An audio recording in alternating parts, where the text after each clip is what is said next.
প্রায়শ্চিত্ত বড় কঠিন একটা শব্দ, তাই না? আর যে কাজে আমরা যত সময়ই দিই না কেন, এই কাজটা আমরা বড় অল্পে সারতে চাই। তাও যদি নিজেদের বিবেক ভালো রকম খোঁচাখুচি শুরু করে, তবেই মেপে মেপে ওজন করে নি ঠিক কতটা দোষ ছিল আমার।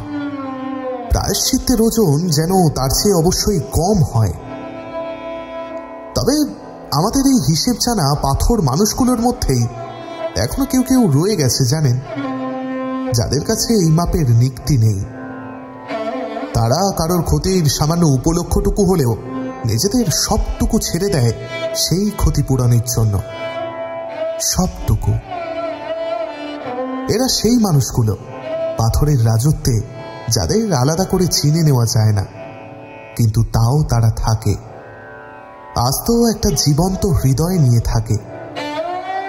প্রায়শ্চিত্ত মানে শুধু তারাই জানে। নমস্কার, আমি অর্ণব। হরতনের গোলাম চ্যানেলের আজকের গল্পে আপনারা সূত্রধারের ভূমিকায় শুনছেন আমাকে। সদ্য আমরা পেরিয়ে এসেছি বাগদেবীর আরাধনার দিনটা। আশীর্বাদ চেয়ে নিয়েছি তার কাছে, বিদ্যায় থেকো, শিক্ষায় রেখো। হরতনের গোলামের এই নিবেদন তার চরণেই আরও একবার অঞ্জলি। শুরু হচ্ছে আজকের গল্প, বিভূতিভূষণ বন্দ্যোপাধ্যায় রচিত মেঘ মল্লার।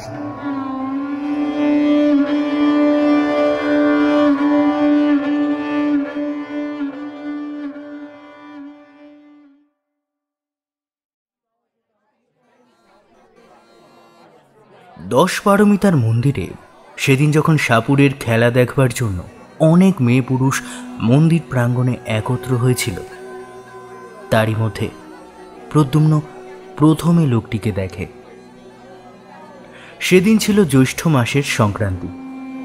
চারিপাশের গ্রাম থেকে মেয়েরা এসেছিল 10 পারমিতার পুজো দিতে।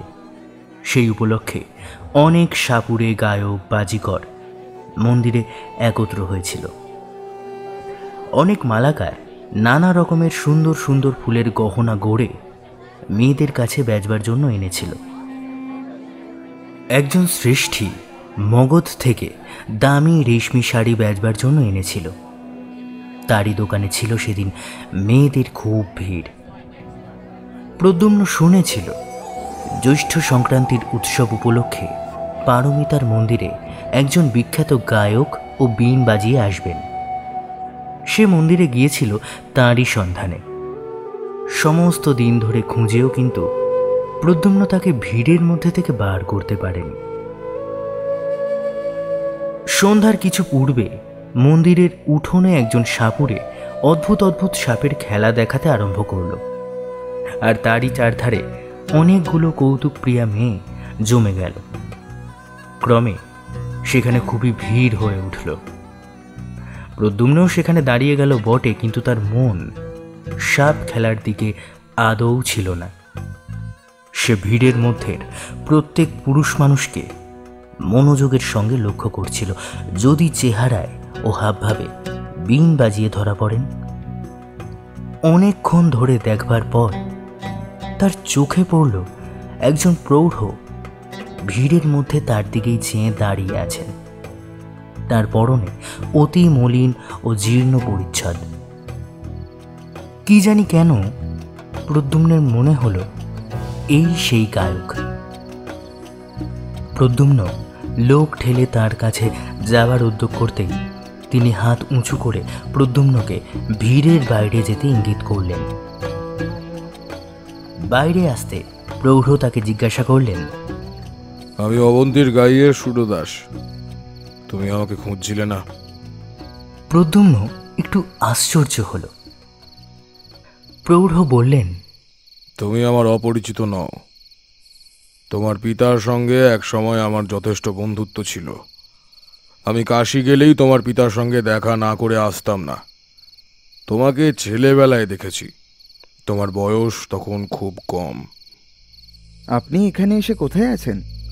নদীর ধারে একটা ভাঙা মন্দির আছে, জানো? হ্যাঁ জানি। ওখানে একজন সন্ন্যাসী পূর্বে থাকতেন না? হ্যাঁ, তিনি এখনো ওখানেই আছেন। তুমি যে কোনো একদিন গিয়ে ওখানে আমার সঙ্গে দেখা করো। তা তুমি এখানে কোথায় থাকো? এখানকার বিহারে পড়ি, 3 বছর আছি। আপনি মন্দিরে কতদিন থাকবেন? সে তোমাকে বলবো, তুমি এরই মধ্যে একদিন যেও। প্রদ্যুম্ন প্রণাম করে বিদায় নিল।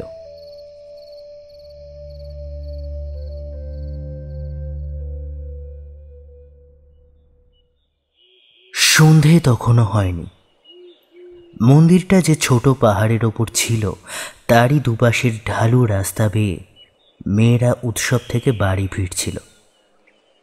প্রদ্যুম্নের চোখ যেন কার সন্ধানে একবার মেয়েদের ভিড়ের মধ্যে ইতস্তত ধাবিত হলো। পরেই সে আবার তাদের পিছনে ফেলে দ্রুত পদে নামতে লাগল। আচার্য শীলব্রত অত্যন্ত কড়া মেজাজের মানুষ। একেই তিনি প্রদ্যুম্নের মধ্যে অন্যান্য ছাত্রদের চেয়ে বেশি চঞ্চলতা ও কৌতুকপ্রিয়তা লক্ষ্য করে তাকে একটু বেশি শাসনের মধ্যে রাখতে চেষ্টা করেন। তার উপর সে রাত করে বিহারে ফিরলে কি আর রক্ষা থাকবে? বাঁক ফিরতেই বাঁ পাশের পাহাড়ের আড়ালটা সরে গেল। প্রদ্যুম্ন দেখল দূরে নদীর ধারে মন্দিরটা চূড়া দেখা যাচ্ছে। চূড়ার মাথায় উপরকার ছায়াছন্ন আকাশ বেয়ে ঝাপসা ঝাপসা পাখির দল ডানা মেলে বাসায় ফিরছিল। আরও দূরে একখানা সাদা মেঘের প্রান্ত পশ্চিম দিকের পড়ন্ত রোদে সিঁদুরের মতো রাঙা হয়ে আসছিল। তার চারধারে শীতোজ্জ্বল মেঘের কাঁচুলি হালকা করে টানা। হঠাৎ পিছন থেকে প্রদ্যুম্নের কাপড় ধরে কে যেন হালকা টানল। প্রদ্যুম্ন পিছন ফিরে চাইতেই যে কাপড় ধরে টেনেছিল তার চোখে কৌতুকের বিদ্যুৎ খেলে গেল। সে কিশোরী, তার দোলন চাপা রঙের ছিপছিপে দেহটি বেড়ে নীল শাড়ি ঘুরিয়ে ঘুরিয়ে পরা, নতুন কেনা একছড়া ফুলের মালা তার খোঁপাটিতে জড়ানো। প্রদ্যুম্ন বিস্ময়ের সুরে বলে উঠল, তুমি কখন এসেছিলে সুনন্দা? আমি তোমাকে এত খুঁজলাম, কই দেখতে পেলাম না তো। প্রথমটা কিশোরীর মুখ লজ্জায় লাল হয়ে উঠল। তারপরে সে একটু অভিমানের সুরে বলল, আমাকেই খুঁজতে যেন এখানে এসেছিলে। যত রাজ্যে সাপুরে আর বাজিকরদের মুখের দিকে চেয়ে চেয়ে ঘুরছিলে, সে আর আমি দেখিনি নাকি? সত্যি বলছি সুনন্দা, তোমাকে খুঁজেছি আমি। নাম্বার সময় খুঁজেছি, এর আগেও খুঁজেছি। তুমি কাদের সঙ্গে এলে? এমন সময় দেখা গেল একদল মেয়ে পাহাড়ের ওপর থেকে সেই পথে নেমে আসছে। সুনন্দার চোখ সেদিকে পড়তেই সে তখনই হঠাৎ প্রদ্যুম্নকে পিছনে ফেলে দ্রুত পদে নামতে লাগল। পিছনেই একদল অপরিচিতা মেয়ে। এ অবস্থায় আর সুনন্দাকে অনুসরণ করা সঙ্গত হবে না ভেবে সে প্রথমটা খানিকক্ষণ চুপ করে দাঁড়িয়ে রইল। তারপর হতাশা মেশানো ক্রোধে ঘাড় উঁচু করে সে সদর্পে লাফিয়ে লাফিয়ে পথ চলতে লাগল। সন্ধ্যের ঈষৎ অন্ধকার কখন মিলিয়ে গেছে, অন্ধকারটাই তরল হতে তরলতর হতে হতে হঠাৎ কখন জ্যোৎস্নায় পরিণত হয়েছে, অন্যমনস্ক প্রদ্যুম্ন তা মোটেই লক্ষ্য করেনি। যখন তার চমক ভাঙল তখন পূর্ণিমার শুভ্রোজ্জ্বল জ্যোৎস্না পথ ঘাট ধুইয়ে দিচ্ছিল। দূর মাঠের গাছপালা জ্যোৎস্নায় ঝাপসা দেখাচ্ছিল। পড়াশোনা তার হয় কি করে? আচার্য পূর্ণবর্ধন ত্রিপিটকের পাঠ অনায়ত্ত দেখে তাকে ভর্ৎসনা করলেই বা কী করা যাবে? এরকম রাতে যে যুগ যুগের বিরোহীদের মনোবেদনা তার প্রাণের মধ্যে জমে ওঠে, তার অবাধ্য মন যে এইসব পরিপূর্ণ জ্যোৎস্না রাতে মহাকোট্টি বিহারের পাষাণ অলিন্দে মানস সুন্দরীদের পেছনে পেছনে ঘুরে বেড়ায়, এর জন্য সেই দায়ী। 10-12 মিটার মন্দিরে সন্ধ্যারতির ঘণ্টার ধ্বনি তখনও মিলিয়ে যায়নি। দূরে নদীর বাঁকের ভাঙা মন্দিরে ক্ষীণ আলো জ্বলে উঠল। উৎসব প্রত্যাগত নরনারীর দল জ্যোৎস্না ভরা মাঠের মধ্যে ক্রমে বহুদূরে অদৃশ্য হয়ে গেল। প্রদ্যুম্নের গতি আরো দ্রুত হল। পথের পাশে একটা গাছ, গাছের কাছাকাছি যেতে প্রদ্যুম্নের মনে হলো গাছের আড়ালে কেউ যেন দাঁড়িয়ে আছে। আর একটু এগিয়ে গাছের পাশে যেতেই তার অত্যন্ত পরিচিত কণ্ঠের হালকা মিষ্টি হাসির ঢেউয়ে সে যেন থমকে দাঁড়িয়ে গেল। দেখল গাছতলায় সুনন্দা দাঁড়িয়ে আছে। গাছের পাতার ফাঁক দিয়ে চিকচিকে জ্যোৎস্নার আলো পড়ে তার সর্বাঙ্গে আলো আধারের জাল বুনেছে। প্রদ্যুম্ন চাইতেই সুনন্দা ঘাড় দুলিয়ে বলে উঠল, আরেকটু হলেই বেশ হতো, গাছের তলা দিয়ে চলে যেতে, অথচ আমাকে দেখতেই পেতে না। সুনন্দাকে দেখে প্রদ্যুম্ন মনে মনে ভারী খুশি হল। মুখে বলল, না তা আর দেখবো কেন, ভারী ব্যাপার হয়েছে গাছের তলায় লুকিয়ে, আর না দেখতে পেলেই বাকি। আমি তোমার উপর ভারী রাগ করেছি সুনন্দা, সত্যি বলছি। দোষ করলেন নিজে, আবার রাগও করলেন নিজে। সেদিন কি কথা বলেছিলে মনে আছে? তা না, যত রাজ্যের সাপুরে আর বাজিকর। মা গো, ওদের কাছে যাও কি করে? এমন ময়লা কাপড় পরে। আমি তো ওদের ত্রিসীমানায় যাইনি। তুমি বড় মানুষের মেয়ে, তোমার কথাই আলাদা। কিন্তু কথাটা কি ছিল বলছিলে? যাও, আর মিথ্যে ভানে দরকার নেই। কি কথা মনে করে দেখো, সেই সেদিন বললে না। প্রদ্যুম্ন একটুখানি ভেবে বলে উঠল, বুঝতে পেরেছি, সেই বাঁশি। সুনন্দা অভিমানের সুরে বলল, ভেবে দেখো বলেছিলে কিনা। আমি দুপুরবেলা থেকেই মন্দিরে বসে আছি। একে তো এলেন দেরি করে, তার ওপর যাও তো। প্রদ্যুম্ন এবার হেসে উঠল, বলল, আচ্ছা সুনন্দা, যদি তুমি আমায় দেখতেই পেয়েছিলে, তোমায় ডাকলে না কেন? আমি কি একা ছিলাম নাকি? দুপুরবেলায় আমি একা এসেছিলাম বটে, কিন্তু তখন তো আর তুমি আসোনি। তারপর আমাদের গায়ের সব মেয়েরা যে এলো, কি করে ডাকবো? আচ্ছা ধরে নিলাম আমার দোষ হয়েছে, তবে তুমি যে বারবার সাপুরে আর বাজিকরদের কথা বলছো সুনন্দা, সাপুরে আর বাজিকরদের আমি খুঁজিনি। শুনেছিলাম অবন্তী থেকে একজন বড় বীণ বাজিয়ে আসবেন। তুমি তো জানো আমার অনেক দিন থেকে বীণ শেখার বড় ইচ্ছা আছে, তাই তার সন্ধানে ঘুরছিলাম। তার দেখাও পেয়েছি। তিনি এখানকার নদীর ধারে দেউলে থাকেন। ভালো কথা, তোমার বাবা কোথায়? বাবা 3-4 দিন হলো কৌশাম্বী গিয়েছেন মহারাজের ডাকে। প্রদ্যুম্ন হঠাৎ খুব উচ্চস্বরে হেসে উঠল, বলল, ওহো তাই বলো, না হলে আমি ভাবছি এই এত রাত পর্যন্ত সুনন্দা কি। সুনন্দা তাড়াতাড়ি প্রদ্যুম্নের মুখে নিজের হাত দুটি চাপা দিয়ে লজ্জিত মুখে বলল, চুপ করো, তোমার কি এতটুকু কাণ্ডজ্ঞান নেই? এখনই যে সব লোক আরতি দেখে ফিরবে। প্রদ্যুম্ন হাসি থামিয়ে বলল, এবার কিন্তু তোমার বাবা এলে বলে দেব নিশ্চয়ই। সুনন্দা রাগের সুরে বলল, আচ্ছা দিও বলে। এমনি আমি মন্দিরে আরতি পর্যন্ত বসে থাকি, আর তিনি সেটা জানেন।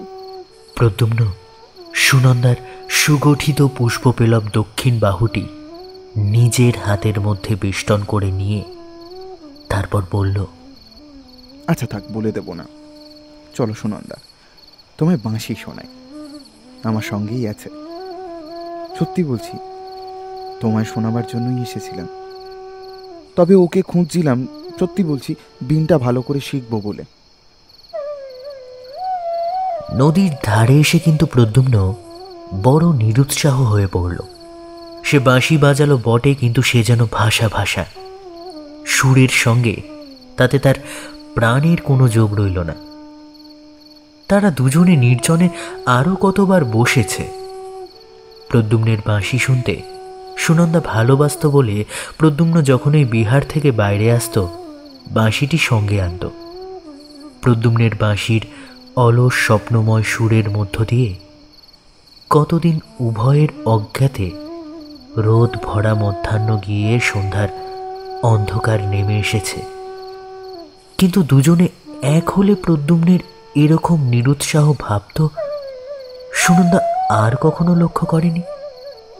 কি জানি কেন প্রদ্যুম্নের বারবার মনে আসছিল সেই জীর্ণ পরিচ্ছদ পরা অদ্ভুত দর্শন গায়ক সুরদাসের কথা। তাদের বিহারের কলাবিদ ভিক্ষু বসুব্রতের আঁকা জরার চিত্রের মতো লোকটা কেমন কুশ্রী, লোলচর্ম, শীর্ণ দর্শন। পুরনো পুঁথির ভূর্জপত্রের মতো ওর পরিচ্ছদের অপ্রীতিকর মেটে লাল রং। তার পরদিন সকালে প্রদ্যুম্ন নদীর ধারের ভাঙা মন্দিরে গেল। সেটার দেবমূর্তি বহুদিন অন্তর্হিত, সমস্ত গায়ে বড় বড় ফাটল, সাপখোপের বাস। নিকটবর্তী গ্রামবাসীরা সেদিকে বড় একটা কেউ আসত না।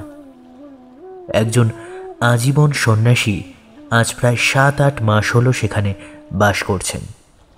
তারই 2-4 জন অনুগত ভক্ত মাঝে মাঝে আসত যেত বলে মন্দিরের পথ আজকাল অপেক্ষাকৃত ভালো আছে।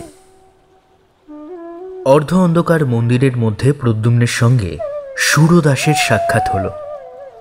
সুরদাস প্রদ্যুম্নকে দেখে খুব আনন্দ প্রকাশ করলেন। তারপর বললেন, চলো বাইরে গিয়ে বসি, এখানে বড় অন্ধকার। বাইরে গিয়ে সুরদাস আলোতে প্রদ্যুম্নের মুখ ভালো করে দেখলেন। তারপর যেন আপন মনে বলতে লাগলেন, হবে, তোমার দ্বারাই হবে, আমি তো জানতাম। প্রদ্যুম্ন সুরদাসের মূর্তি দূর থেকে দেখে যে অস্বাচ্ছন্দ্য অনুভব করেছিল, তার কাছে এসে কিন্তু প্রদ্যুম্নের সে ভাব কেটে গেল। সে লক্ষ্য করল সুরদাসের মুখশ্রী একটু কুদর্শন হলেও প্রতিভা ব্যাপক। সুরদাস বললেন, আমি ভাবছিলাম তুমি আসবে আজ। তো তোমার পিতা তো একজন প্রসিদ্ধ গায়ক ছিলেন, তুমি নিজে কিছু শিখেছ? প্রদ্যুম্ন লজ্জিত মুখে উত্তর দিল, একটু আধটু বাঁশি বাজাতে পারি। সুরদাস উৎসাহের সুরে বললেন, পারা তো উচিত। তোমার বাবাকে জানতো না এমন লোক এদেশে খুব কম আছে। প্রতি উৎসবেই কৌশম্বী থেকে তোমার বাবার নিমন্ত্রণ পত্র আসতো। হ্যাঁ, আমি শুনেছি তুমি নাকি বাঁশিতে বেশ মেঘমল্লার আলাপ করতে পারো। প্রদ্যুম্ন বিনীতভাবে উত্তর দিল, বিশেষ যে কিছু জানি তা নয়, যা মনে আসে তাই বাজাই। তবে মেঘমল্লার মাঝে মাঝে বাজিয়েছি। সুরদাস বললেন, কই দেখি তুমি কেমন শিখেছ? বাঁশি সবসময় প্রদ্যুম্নের কাছে থাকত। কখন কোন সময় সুনন্দার সাথে দেখা হয়ে পড়ে বলা যায় না। প্রদ্যুম্ন বাঁশি বাজাতে লাগল। তার পিতা তাকে বাল্যকালে যত্ন করে রাগ রাগিনী শেখাতেন। তাছাড়া সঙ্গীতে প্রদ্যুম্নের একটা স্বাভাবিক ক্ষমতাও ছিল। তার আলাপ অতি মধুর হল। লতা পাতা ফুল ফলের মাঝখান বেয়ে উদার নীল আকাশ আর জ্যোৎস্না রাতের মর্ম ফেটে যে রসধারা বিশ্বে সবসময় ঝরে পড়ছে, তার বাঁশির গানে সে রস মূর্ত হয়ে উঠল। সুরদাস বোধহয় এতটা আশা করেনি। সে প্রদ্যুম্নকে আলিঙ্গন করে বললেন, বাহ বাহ বাহ, ইন্দ্রদুম্নের ছেলে যে এমন হবে সেটা বেশি কথা নয়। বুঝতে পেরেছি তুমিই পারবে, আমি আগেও জানতাম। নিজের প্রশংসাবাদে প্রদ্যুম্নের তরুণ সুন্দর মুখ লজ্জায় লাল হয়ে উঠল। অন্যান্য 2-1 কথার পর প্রদ্যুম্ন বিদায় নিতে উদ্যত হলে সুরদাস তাকে বললেন, শোনো প্রদ্যুম্ন, একটা গোপনীয় কথা তোমার সঙ্গে আছে আমার। তোমাকে এ কথা বলবো বলে পূর্বেও আমি তোমাকে খোঁজ করেছিলাম। তোমাকে পেয়ে খুব ভালোই হয়েছে। কথাটা তোমাকে বলি, কিন্তু আগে তোমাকে প্রতিজ্ঞা করতে হবে যে এই কথা তুমি কারুর কাছে প্রকাশ করবে না। প্রদ্যুম্ন অত্যন্ত বিস্মিত হল। এই প্রৌঢ়ের সঙ্গে তার মোটে একদিনের আলাপ। এমনকি গোপনীয় কথা ইনি তাকে বলবেন? সে বলল, কি কথা না শুনে কি করে? সুরদাস বললেন, তুমি ভেবো না, কোনো অনিষ্টজনক ব্যাপার হলে আমি তোমাকে বলতাম না। কি কথা জানবার জন্য প্রদ্যুম্নের অত্যন্ত কৌতূহল হল। সে প্রতিজ্ঞা করল সুরদাসের কথা কারো কাছে প্রকাশ করবে না।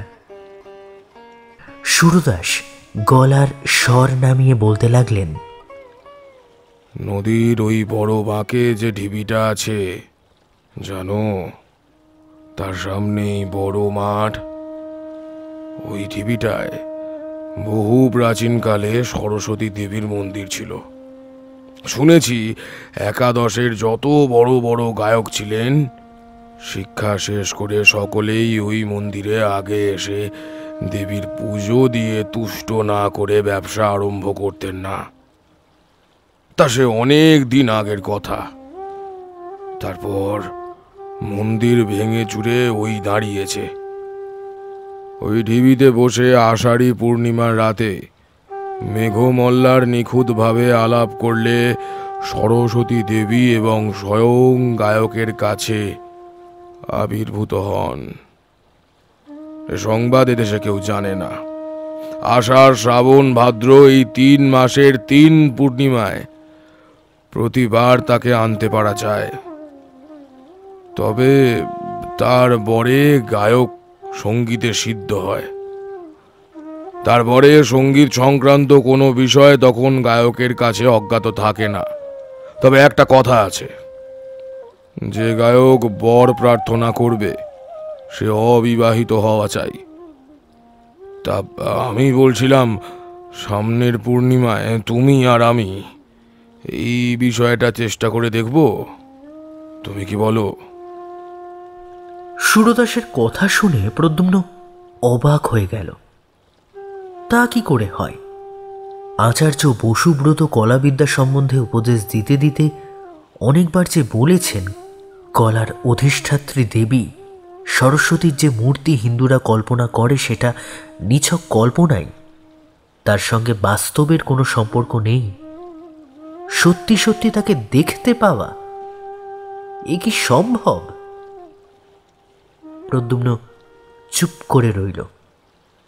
সুরদাস একটু ব্যগ্রভাবে জিজ্ঞাসা করলেন, এতে কি তোমার অমত আছে? প্রদ্যুম্ন বলল, সেজন্যে না, আমি ভাবছিলাম এটা কি করে সম্ভব যে। সুরদাস বললেন, সে বিষয়ে তুমি নিশ্চিন্ত থাকো। এর সত্যতা তুমি নিজের চোখে দেখো। তোমার অমত না থাকলে আমি সামনের পূর্ণিমায় সব ব্যবস্থা করে রাখি। সুরদাসের কথার পর থেকেই প্রদ্যুম্ন অত্যন্ত বিস্ময়ে ও কৌতূহলে কেমন একরকম হয়ে গিয়েছিল। সে ঘাড় নেড়ে বলল, আচ্ছা রাখবেন, আমি আসব। বেশ, বড় আনন্দিত হলাম। তুমি মাঝে মাঝে একবার করে এখানে এসো। তোমাকেও তৈরি হতে হলে 2-1টা কাজ করতে হবে, সে বলে দেবক্ষণ। প্রদ্যুম্ন আরেকবার সম্মতিসূচক ঘাড় নাড়বার পর সুরদাসের কাছে বিদায় চাইল। তারপর সে চিন্তিতভাবে বিহারের পথ ধরল। তার মনে হচ্ছিল দেবী সরস্বতী স্বয়ং, শ্বেতপদ্মের মতো নাকি রংটি তার, না জানি কত সুন্দর তার মুখশ্রী। আচার্য বসুব্রত বলেন বটে,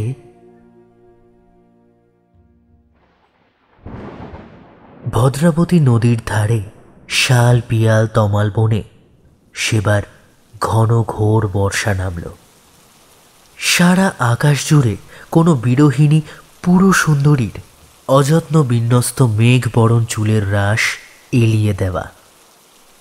প্রাবৃত রজনীর ঘনান্ধকার তার প্রিয়হীন প্রাণের নিবিড় নির্জনতা। দূর বনের ঝোড়ো হাওয়ায় তার আকুল দীর্ঘশ্বাস, তারই প্রতীক্ষাশ্রান্ত আঁখি দুটির অশ্রু ভারে ঝরঝর অবিশ্রান্ত বাড়ি বর্ষণ। মেঘ মেদুর আকাশের বুকে বিদ্যুৎ চমক তার হতাশ প্রাণে ক্ষণিক আষাঢ় মেঘদূত। আষাঢ়ী পূর্ণিমার রাতে প্রদ্যুম্ন সুরদাসের সঙ্গে নদীর মাঠে গেল। তারা যখন সেখানে পৌঁছল তখন মেঘ নেমে সমস্ত আকাশ ছেয়ে ফেলেছে।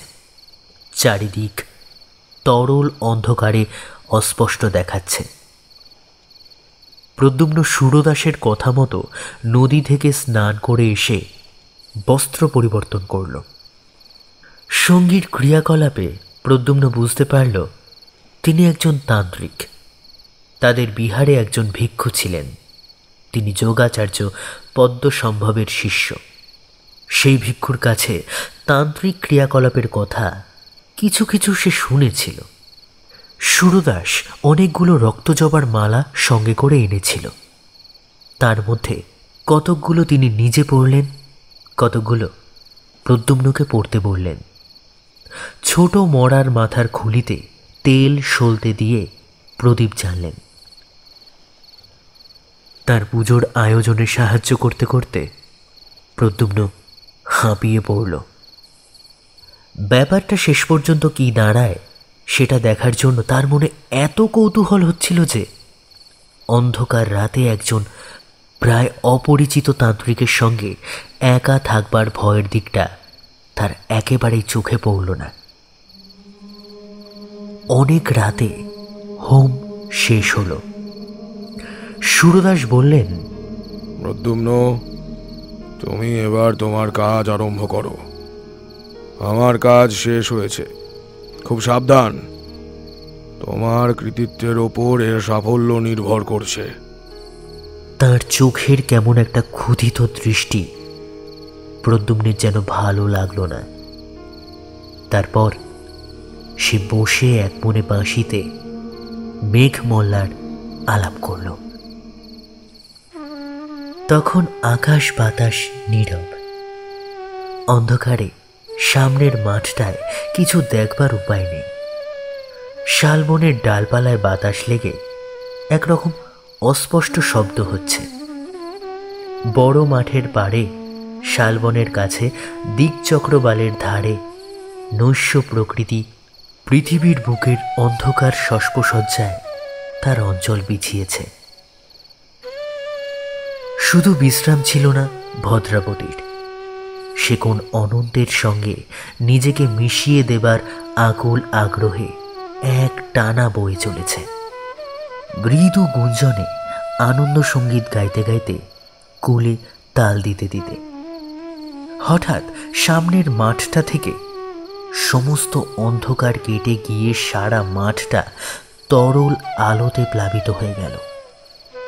প্রদ্যুম্ন সবিস্ময়ে দেখল মাঠের মাঝখানে শত পূর্ণিমার জ্যোৎস্নার মতো অপরূপ আলোর মণ্ডলে কে এক জ্যোৎস্না বরণী অনিন্দ সুন্দরী মহিমময়ী তরুণী। তার নিবিড় কৃষ্ণ কেশরাজি অযত্ন বিন্যস্তভাবে তার অপূর্ব গ্রীবাদেশের পাশ দিয়ে ছড়িয়ে পড়েছে। তার আয়ত নয়নের দীর্ঘ কৃষ্ণপক্ষ কোনো স্বর্গীয় শিল্পীর তুলি দিয়ে আঁকা। তার তুষার ধবল বাহুবল্লী দিব্য পুষ্পাভরণে মণ্ডিত। তার ক্ষীণ কোটি নীল বসনের মধ্যে অর্ধলুক্কায়িত মণিমেখলায় দীপ্তিমান। তার রক্ত কমলের মতো পা দুটিকে বুক পেতে নেবার জন্য মাটিতে বাসন্তী পুষ্পের দল ফুটে উঠেছে। হ্যাঁ, এই তো দেবী বাণী। এর বিনার মঙ্গল ঝঙ্কারে দেশে দেশে শিল্পীদের সৌন্দর্য তৃষ্ণা সৃষ্টিমুখী হয়ে উঠছে। এর আশীর্বাদে দিকে দিকে সত্যের প্রাণ প্রতিষ্ঠা হচ্ছে। এরই প্রাণের ভাণ্ডারে বিশ্বের সৌন্দর্য সম্ভার নিত্য অফুরন্ত রয়েছে। শাশ্বত এর মহিমা, অক্ষয় এর দান, চিরনূতন এর বাণী। প্রদ্যুম্ন চেয়ে থাকতে থাকতে দেবীর মূর্তি অল্পে অল্পে মিলিয়ে গেল। জ্যোৎস্না আবার ম্লান হয়ে পড়ল। বাতাস আবার নিস্তেজ হয়ে বইতে লাগল। অনেকক্ষণ প্রদ্যুম্নের কেমন একটা মোহের ভাব দূর হলো না। সে যা দেখল হে স্বপ্ন না সত্যি? অবশেষে সুরদাসের কথায় তার চমক ভাঙল। তার মুখের দিকে চেয়ে প্রদ্যুম্ন দেখল তার চোখ দুটো যেন অর্ধ অন্ধকারের মধ্যে জ্বলজ্বল করছে। তার কাছ থেকে বিদায় নিয়ে সে যখন বিহারের দিকে রওনা হলো, পূর্ণিমার চাঁদকে তখন মেঘে প্রায় ঢেকে ফেলেছে। একটু একটু জ্যোৎস্না যা আছে তা কেমন হলদে রঙের। গ্রহণের সময় জ্যোৎস্নায় এরকম রং সে কয়েকবার দেখেছে। মাঠ খুব বড়, পার হতে অনেকটা সময় লাগলো। তারপর মাঠ ছাড়িয়ে বড় বনটা আরম্ভ হলো। খুব ঘন বন, শাল দেবদারু গাছের ডালপালা নিবিড় হয়ে জড়াজড়ি করে আছে। মধ্যে অন্ধকারও খুব। পাছে রাত ভোর হয়ে যায় এই ভয়ে সে খুব দ্রুত পদে যাচ্ছিল। যেতে যেতে তার চোখে পড়ল বনের মধ্যে এক স্থান দিয়ে যেন খানিকটা আলো বেরোচ্ছে। প্রথমে সে ভাবল গাছের পাতার ফাঁক দিয়ে জ্যোৎস্না এসে পড়ে থাকবে, কিন্তু ভালো করে লক্ষ্য করে দেখে সে বুঝল সে আলো জ্যোৎস্নার আলোর মতো নয়, বরং কৌতূহল অত্যন্ত প্রবল হওয়াতে পথ ছেড়ে সে বনের মধ্যে ঢুকে পড়ল। যে পিপ্পল গাছের সারির ফাঁক দিয়ে আলো আসছিল তার কাছে গিয়ে গাছের গুড়ির ফাঁক দিয়ে উঁকি মেরে প্রদ্যুম্ন অবাক হয়ে দাঁড়িয়ে রইল। একই তো সে এইমাত্র মাঠের মধ্যে দেখেছে। এই সেই অপরূপ সুন্দরী নারী তো। অদ্ভুত, সে দেখল যাকে এইমাত্র মাঠের মধ্যে দেখেছে সেই অপরূপ দ্যুতিশালিনী নারী বনের মধ্যে চারিধারে ঘুরে বেড়াচ্ছেন। জোনাকি পোকার হুল থেকে যেমন আলো বার হয়, তার সমস্ত অঙ্গ দিয়ে তেমন একরকম স্নিগ্ধোজ্জ্বল আলো বেরোচ্ছে।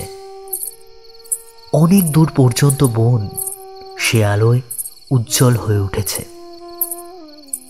আর একটু কাছে গিয়ে সে লক্ষ্য করল তার আয়ত চোখ দুটি অর্ধনিমীলিত, যেন কেমন নেশার ঘোরে তিনি চারপাশে হাতড়ে পার হবার পথ খুঁজে বেড়াচ্ছেন, কিন্তু তা না পেয়ে পিপ্পল গাছগুলোর চারিধারে চক্রাকারে ঘুরছেন। তার মুখশ্রী অত্যন্ত বিপন্নার মতো। প্রদ্যুম্নের হঠাৎ বড় ভয় হল। সে ভাবল মাঠে সরস্বতী দেবীর দর্শন থেকে আর এ পর্যন্ত সমস্ত ঘটনাটা আগাগোড়া ভৌতিক।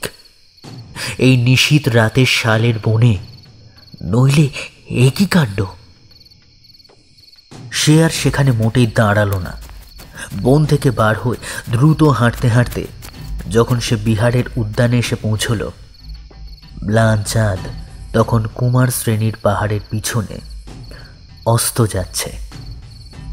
ভোর রাতে শয্যায় শুয়ে ঘুমিয়ে পড়ে স্বপ্ন দেখল ভদ্রাবতীর গভীর কালো জলের তলায় রাতের অন্ধকারে কে এক দেবী পথ হারিয়ে ফেলেছেন। তিনি যতই উপরে উঠবার চেষ্টা করছেন, জলের ঢেউ তাকে ততই বাধা দিচ্ছে।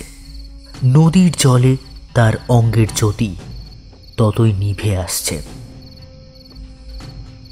অন্ধকার ততই তার চারপাশে গাঢ় হয়ে আসছে। নদীর মাছগুলো তার কোমল পা দুখানি ঠুকরে রক্তাক্ত করে দিচ্ছে।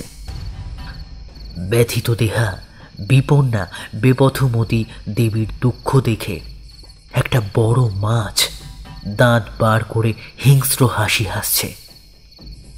মাছটার মুখ গায়ক সুরদাসের মতো।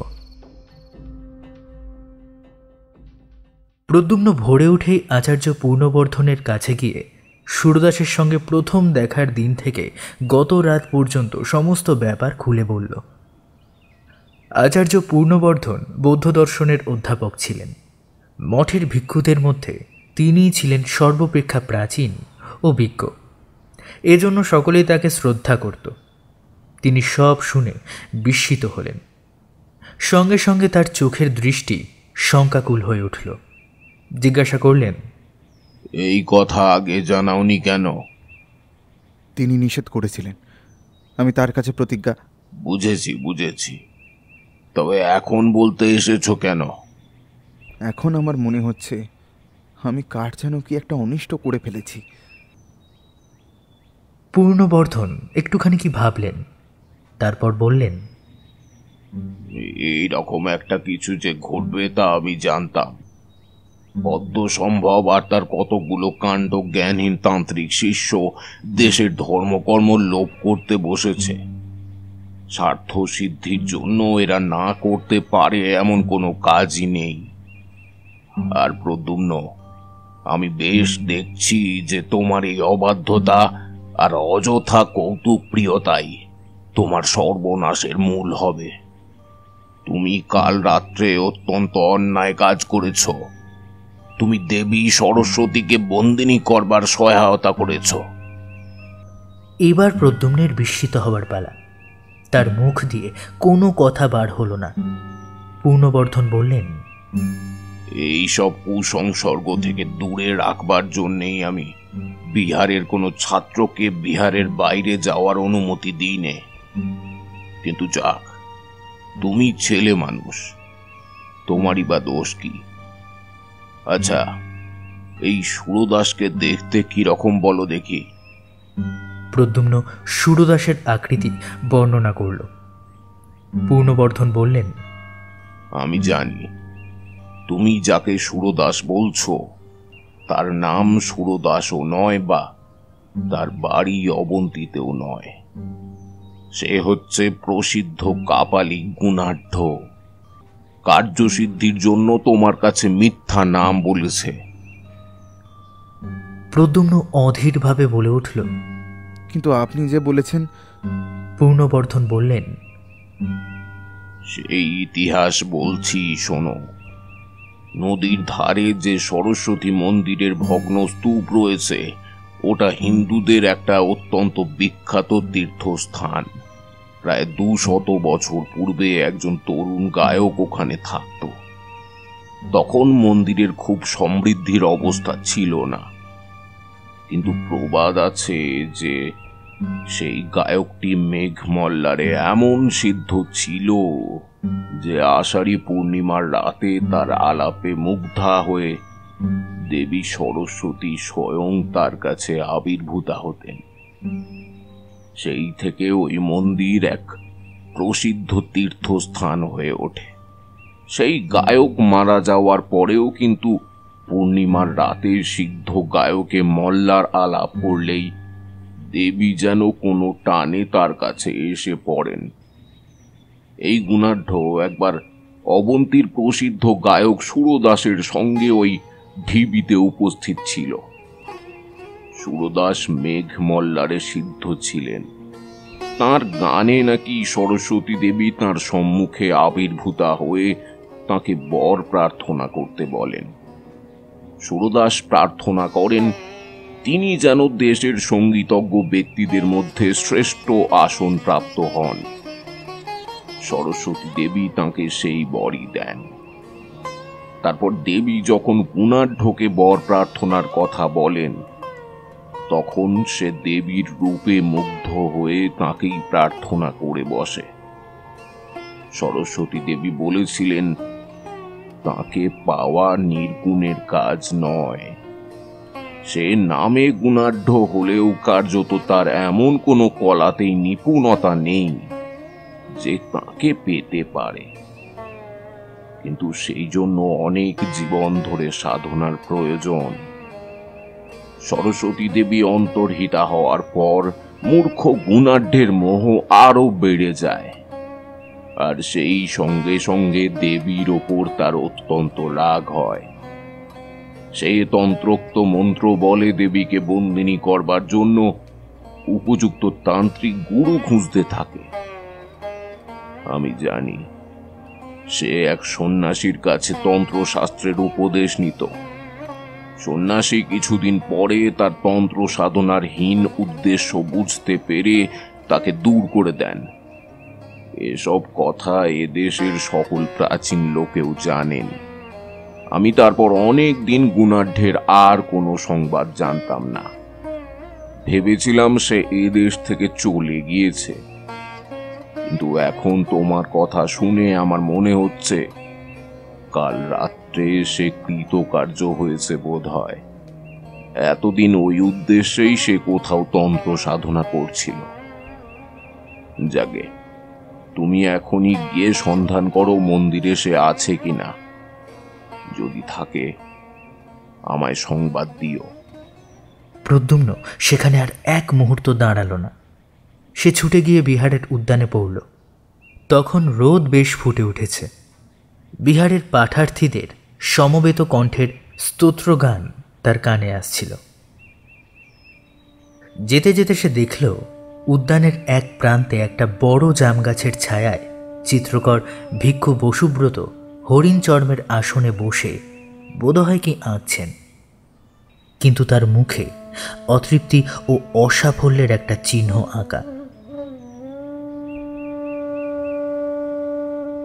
প্রদ্যুম্ন যা ভেবেছিল তাই ঘটল। মন্দিরে গিয়ে সে দেখল সেখানে কেউ নেই। গুণাঢ্য তো নেই, সেই আজীবক সন্ন্যাসী পর্যন্ত নেই। দু একটা জবাগু পানের ঘট, আগুন জ্বালাবার জন্য সংগৃহীত কিছু শুকনো কাঠ মন্দিরের মধ্যে এদিক ওদিক ছড়ানো পড়ে আছে। সেই দিন গভীর রাতে প্রদ্যুম্ন কাউকে কিছু না বলে চুপি চুপি বিহার পরিত্যাগ করল। তারপর 1 বৎসর কেটে গেছে। বিহার পরিত্যাগ করবার পর প্রদ্যুম্ন একবার কেবল সুনন্দার সঙ্গে সাক্ষাৎ করে বলেছিল সে বিশেষ কোনো কাজে বিদেশে যাচ্ছে, শীঘ্রই ফিরে আসবে।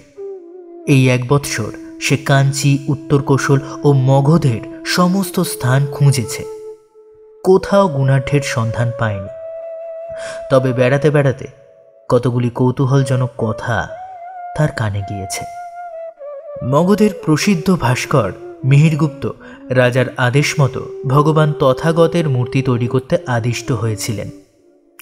1 বৎসর পরিশ্রম করে তিনি যে মূর্তি গড়ে তুলেছেন তার মুখশ্রী এমন রূঢ় ও ভাববিহীন হয়েছে যে তা বুদ্ধের মূর্তি কি মগধের দুর্দান্ত দস্যু দমনকের মূর্তি তা সে দেশের লোক ঠিক বুঝতে পারছে না।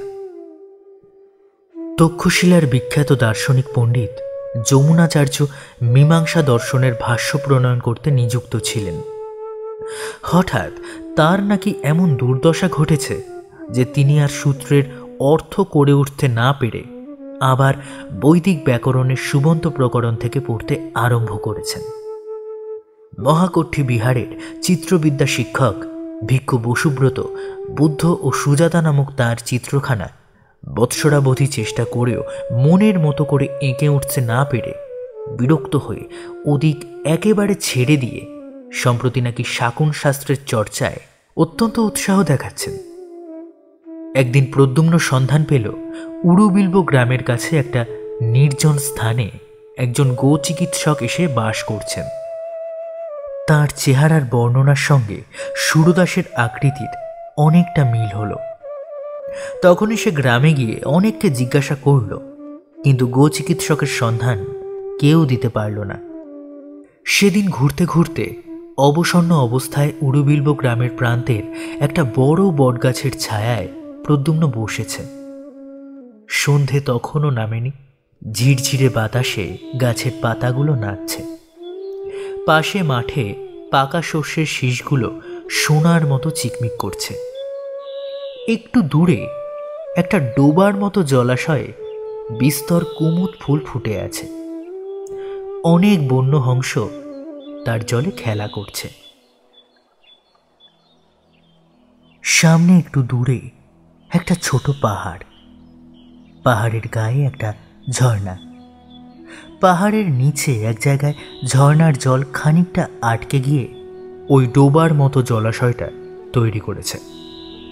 প্রদ্যুম্নের হঠাৎ চোখে পড়ল পাহাড়ের গা বেয়ে ধাপে ধাপে ঘটকক্ষে একজন স্ত্রীলোক নেমে আসছেন। দেখে তার মনে কেমন সন্দেহ হওয়াতে সে এগিয়ে গেল। ডোবার এদিকের উঁচু পাড়ে গিয়ে তাকে দেখে তার মাথাটা যেন ঘুরে উঠল। এই তো তিনি, ভদ্রাবতীর তীরে শালবনে ইনি তো পথ হারিয়ে ঘুরছিলেন। মাঠের মধ্যে জ্যোৎস্না রাতে একেই তো সে দেখেছিল। তবে তবে তার অঙ্গের সে জ্যোতির এক কণাও আর নেই। পরনে অতি মলিন এক বস্ত্র, কিন্তু সেই চোখ, সেই সুন্দর গঠন। দাঁড়িয়ে দাঁড়িয়ে দেখে তার মনে আর কোনো সন্দেহ রইল না যে ইনিই তিনি। তার মধ্যে গোলমাল বেঁধে গেল। সে উত্তেজনার মাথায় বিহার ছেড়ে সুরদাসের খোঁজ করে বেড়াচ্ছিল বটে, কিন্তু দেখা পেলে কি করবে তা ভাবেনি। কাজেই সে একরকম লুকিয়েই সেখান থেকে চলে এলো। রোজ রোজ সন্ধ্যায় প্রদ্যুম্ন এসে বটগাছটার তলায় বসে। রোজ সন্ধ্যার আগে দেবী পাহাড়ের গায়ের পথ বেয়ে নেমে আসেন।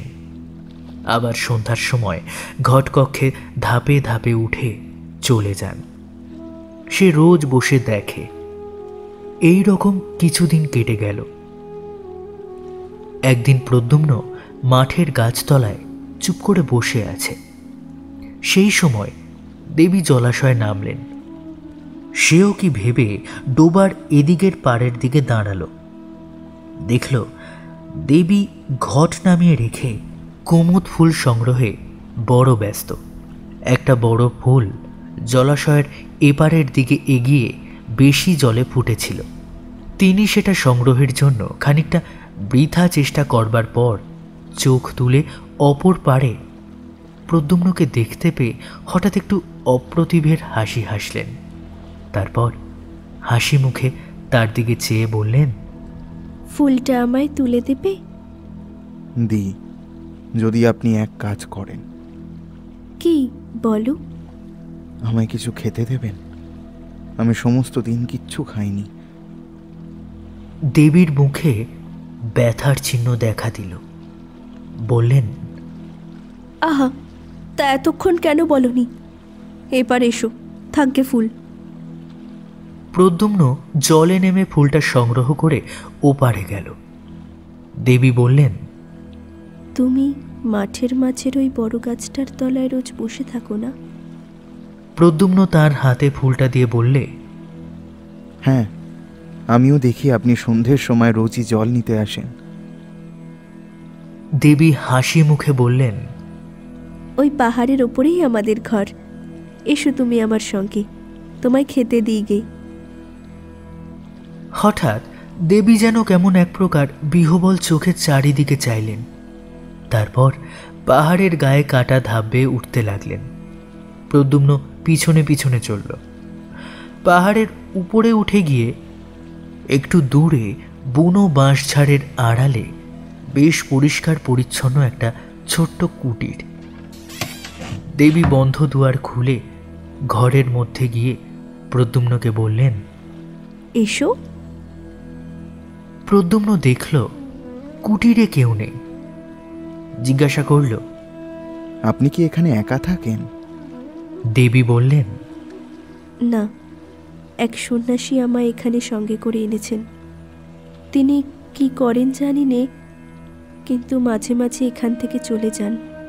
5-6 দিন পরে আসেন। তুমি এখানে বসো। দেবী মাটির ঘট পূর্ণ করে তাকে জবাগু পান করতে দিলেন। স্বাদ অমৃতের মতো। এমন সুস্বাদু জবাগু সে পূর্বে কখনো পান করেনি। প্রদ্যুম্নের মনে হলো, যদি আচার্য পূর্ণবর্ধনের কথা সত্যি হয়, আর যদি সে স্বচক্ষে যা দেখেছে তা ইন্দ্রজাল না হয়, তবে এ তো দেবী সরস্বতী তার সামনে। তার জানবার কৌতূহল হলো ইনি নিজের সম্বন্ধে কি বলেন। সে জিজ্ঞাসা করল, আপনারা এর আগে কোথায় ছিলেন? আপনার দেশ কোথায়? দেবী কাঠের বড় পাত্রে সযত্নে স্যুপ ও অন্ন পরিবেশনে ব্যস্ত ছিলেন। প্রশ্ন শুনে বিস্ময়পূর্ণ দৃষ্টিতে তিনি প্রদ্যুম্নের দিকে চেয়ে বললেন, আমার কথা বলছো? আমার দেশ কোথায় জানি নে। আমি নাকি বিদিশার পথের ধারে এক ভাঙা মন্দিরে অবচেতন অবস্থায় পড়েছিলাম। সন্ন্যাসী আমায় এখানে উঠিয়ে এনেছেন। সেই থেকে এখানেই রয়ে গেছি। তার আগে কোথায় ছিলাম তা আমার মনে পড়েনি। তিনি অন্যমনস্কভাবে বাইরে সাঁঝের রক্তিম আকাশে, যেখানে উড়ুবিল্ব গ্রামের প্রান্তরে বনরেখার মাথায় সূর্য হেলে পড়েছেন, সেই দিকে চেয়ে রইলেন। চেয়ে চেয়ে কি মনে আনবার চেষ্টা করলেন, বোধহয় মনে এলো না। হঠাৎ কি ভেবে তার পদ্মের পাপড়ির মতো চোখ দুটো বেয়ে ঝরঝর করে জল ঝরে পড়ল। তাড়াতাড়ি আঁচলে চোখ মুছে তিনি প্রদ্যুম্নের সামনে অন্নে পূর্ণ কাঠের থালা রাখলেন। বললেন, খাবার জিনিস কিছুই নেই, তুমি রাত্রে এখানে থাকো। আমি পদ্মের বীজ শুকিয়ে রেখেছি, তাই দিয়ে রাত্রে পায়েস তৈরি করে খেতে দেব। সকালে যেও। প্রদ্যুম্নের চোখে জল আসছিল। খাওয়া শেষ হলে প্রদ্যুম্ন বিদায় চাইল। দেবীর চোখে হতাশার দৃষ্টি ফুটে উঠল। বললেন, থাকো না কেন রাত্রে? আমি রাত্রে পায়েস রেঁধে দেব। প্রদ্যুম্ন জিজ্ঞাসা করল, আপনার এখানে একা রাত্রে থাকতে ভয় করে না? খুব ভয় করে। ওই বেতের বনে অন্ধকারে কি যেন নড়ে। ভয়ে আমি দৌড় খুলতে পারিনি। ঘুম হয় না, সমস্ত রাত বসেই থাকি। প্রদ্যুম্নের হাসি পেল। ভাবল, রাতে একা থাকতে ভয় করে বলে পায়েসের লোভ দেখিয়ে দেবী তাকে সঙ্গে রাখতে চান। সে বলল, আচ্ছা, রাত্রে থাকবো। দেবীর মুখ আনন্দে উজ্জ্বল হল। সমস্ত রাত সে কুটিরের বাইরে খোলা হাওয়ায় বসে কাটালো। দেবীও কাছে বসে রইলেন। বললেন, এমন জ্যোৎস্না আমি কিন্তু ভয়ে বাইরে আসতে পারিনি, ঘরের মধ্যে বসেই কাটাই। দেবীর ব্যাপার দেখে প্রদ্যুম্ন অবাক হয়ে গিয়েছিল। হলোই বা মন্ত্রশক্তি, কিন্তু এতটা আত্মবিস্মৃত হওয়া, এ যে তার কল্পনার বাইরের জিনিস। নানা গল্পে সমস্ত রাত কাটল। ভোর হতে সে বিদায় চাইল। দেবী বলে দিলেন, সন্ন্যাসী এলে একদিন আবার এসো। সেই দিন থেকে প্রতি রাতে সে দেবীর অলক্ষিতে পাহাড়ের নিচে বসে কুটিরের দিকে চেয়ে পাহারা রাখত। তার তরুণ বীর হৃদয় এক ভীরু নারীকে একা বনের মধ্যে ফেলে রাখার বিরুদ্ধে বিদ্রোহ তুলেছিল।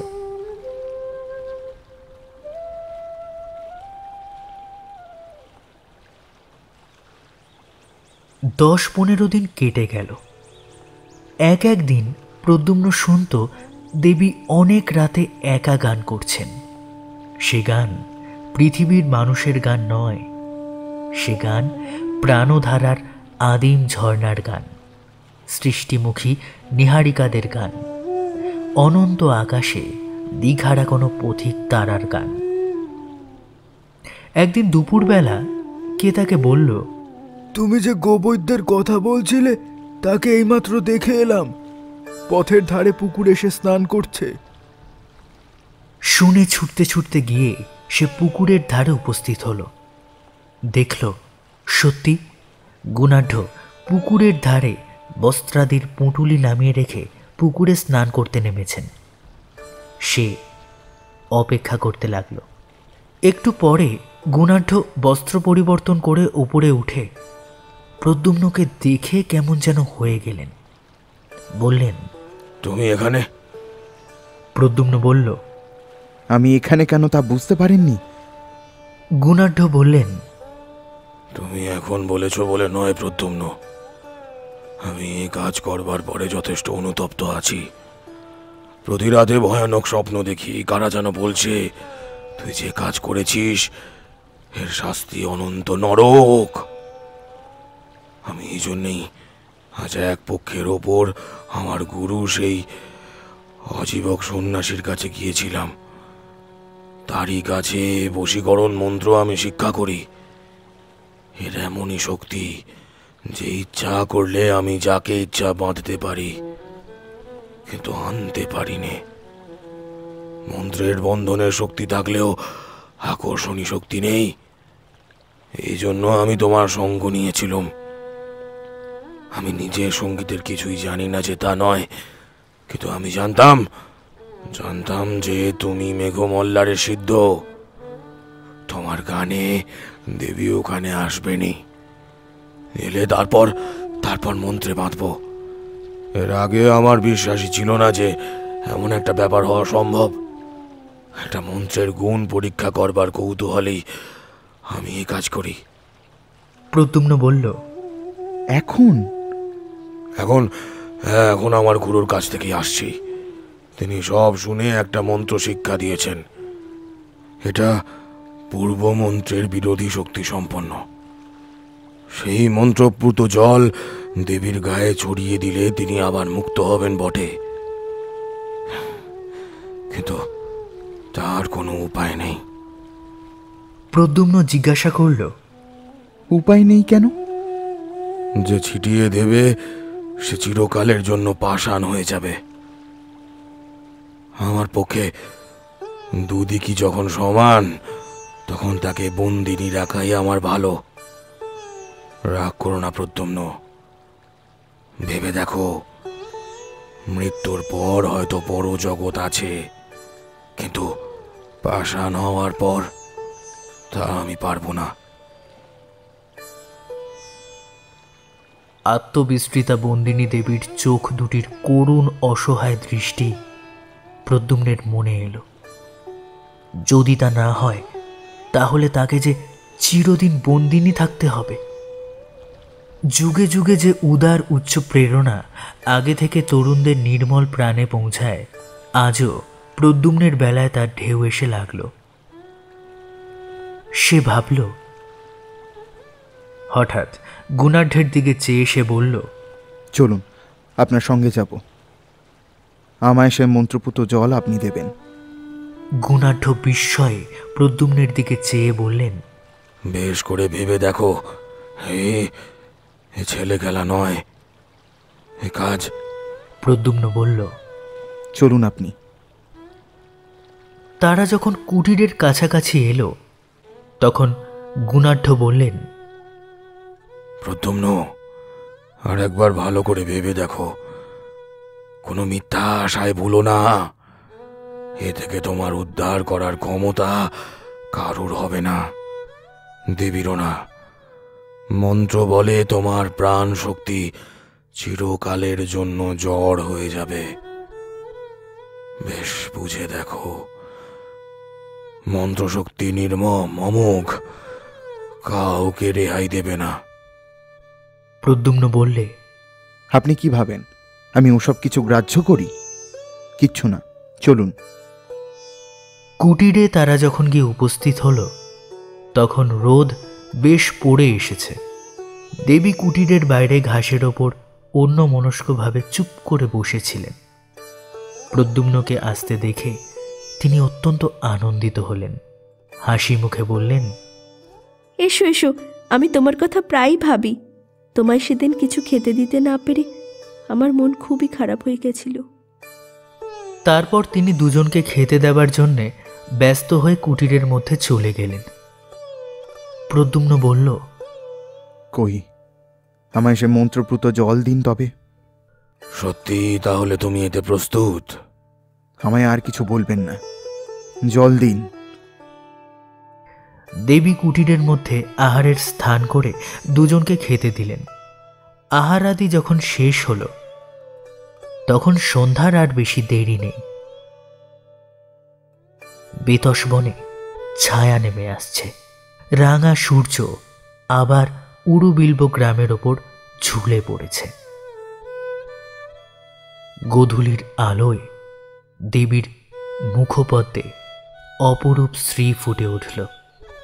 তারপর তিনি ঘটকক্ষে প্রতিদিনের মতো নিচের ঝর্ণায় জল আনতে নেমে গেলেন। গুণাঢ্য বললেন, আমি এখান থেকে আগে চলে যাই, তারপর এই ঘটপূর্ণ জল দেবীর গায়ে ছিটিয়ে দিও। তার চক্ষু জলে ভরে এলো। আবেগ ভরে তিনি প্রদ্যুম্নকে আলিঙ্গন করে বললেন, আমি আমি কাপুরুষ, আমার সে সাহস নেই, নইলে। তিনি কুটির মধ্যে তার দ্রব্যাদি সংগ্রহ করে নিলেন। তারপর সরু পথ বেয়ে বেদ বনের ধার দিয়ে পাহাড়ের অপর পারে চলে গেলেন। তারই নিচে একটু দূরে মগধ থেকে বিদিশা যাবার রাজবর্ত। প্রদ্যুম্ন চারদিক চেয়ে বসে বসে ভাবল, ওই নীল আকাশের তলে 20 বছর আগে সে মায়ের কোলে জন্মেছিল। তার সে মা বারাণসীতে তাদের গৃহটিতে বসে বাতায়ন পথে সন্ধ্যার আকাশের দিকে চেয়ে হয়তো প্রবাসী পুত্রের কথাই ভাবছেন। মায়ের মুখখানি একবার শেষবারের জন্য দেখতে তার প্রাণ আকুল হয়ে উঠল। ওই পূব আকাশে নবমীর চাঁদ কেমন উজ্জ্বল হয়েছে। মগধ যাবার রাজপথের গাছের সারির মাথায় একটা তারা ফুটে উঠল। বেদ বনের বেদ ডাঁটাগুলো তরল অন্ধকারে আর ভালো দেখা যায় না। প্রদ্যুম্নের চোখ জলে হঠাৎ ভরে গেল। সেই সময় সে দেখল দেবী জল নিয়ে পাহাড়ের গা বেয়ে উঠে আসছেন। মন্ত্রপুত জলপূর্ণ ঘট সে মাটিতে নামিয়ে রেখেছিল। দেবীকে আসতে দেখে সে তা হাতে তুলে নিল। দেবী কুটিরের সামনে এলেন। তার হাতে অনেকগুলো আধ ফোটা কুমুদ ফুল। প্রদ্যুম্নকে জিজ্ঞাসা করলেন, সন্ন্যাসী কোথায়?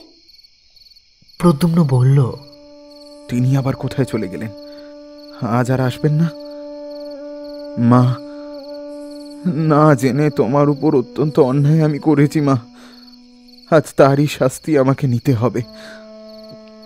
কিন্তু আমি তার জন্য এতটুকু দুঃখিত নই।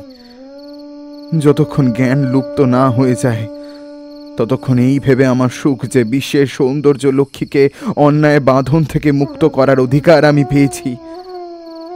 দেবী বিস্মিত দৃষ্টিতে প্রদ্যুম্নের দিকে চেয়ে রইলেন।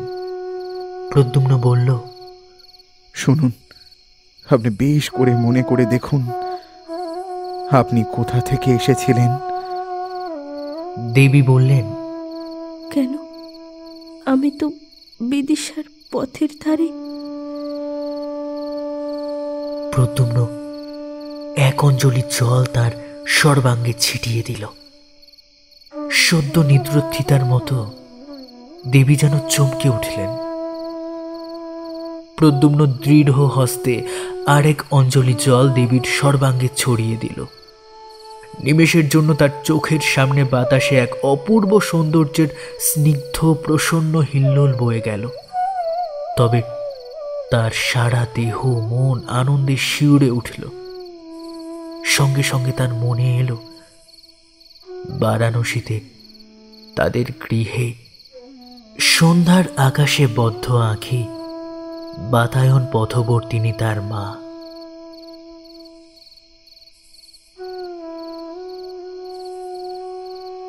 কুমার শ্রেণীর বিহারে আচার্য শীলব্রতের কাছে একটি মেয়ে অল্প বয়সে দীক্ষা গ্রহণ করে। তার নাম সুনন্দা। সে হিরণ্যনগরের ধনবান শ্রেষ্ঠী সামন্ত দাসের মেয়ে। পিতামাতার অনেক অনুরোধ সত্ত্বেও মেয়েটি নাকি বিবাহ করতে সম্মত হয়নি। অত্যন্ত তরুণ বয়সে প্রব্রজা গ্রহণ করায় সে বিহারের সকলের শ্রদ্ধার পাত্রী হয়ে উঠেছিল। সেখানে কিন্তু কারো সঙ্গে সে তেমন মিশত না। সর্বদাই নিজের কাজে সময় কাটাত আর সর্বদাই কেমন অন্যমনস্ক থাকত। জ্যোৎস্না রাতে বিহারের নির্জন পাষাণ অলিন্দে দাঁড়িয়ে দাঁড়িয়ে সে আপন মনে প্রায় কি ভাবত। মাঠের জ্যোৎস্না জাল কাটিয়ে অনেক রাতে কাউকে বিহারের দিকে আসতে দেখলে সে এক দৃষ্টে সেদিকে চেয়ে থাকত, যেন কতদিন আগে তার প্রিয় আবার আসবে বলে চলে গিয়েছিল। তারই আসবার দিন গুনে গুনে শ্রান্ত শান্ত ধীর পথ যাওয়া। প্রতি সকালে সে কার প্রতীক্ষায় উন্মুখ হয়ে রইত।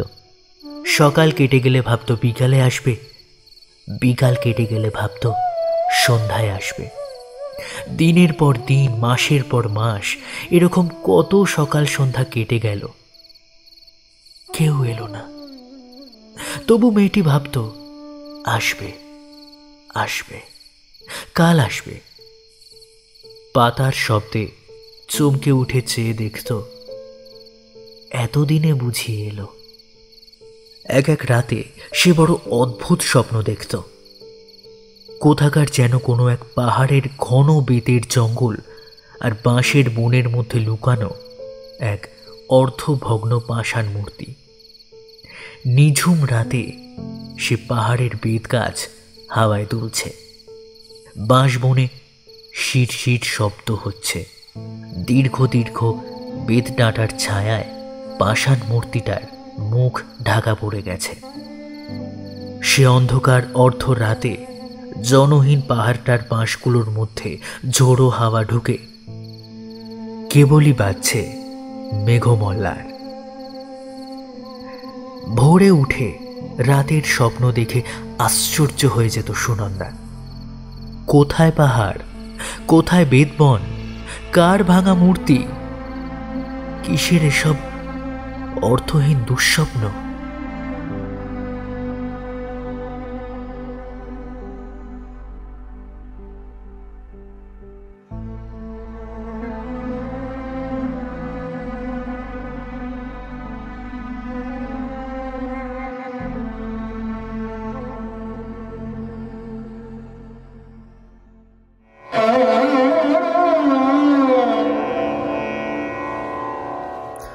শুনছিলেন বিভূতিভূষণ বন্দ্যোপাধ্যায় রচিত মেঘমল্লা।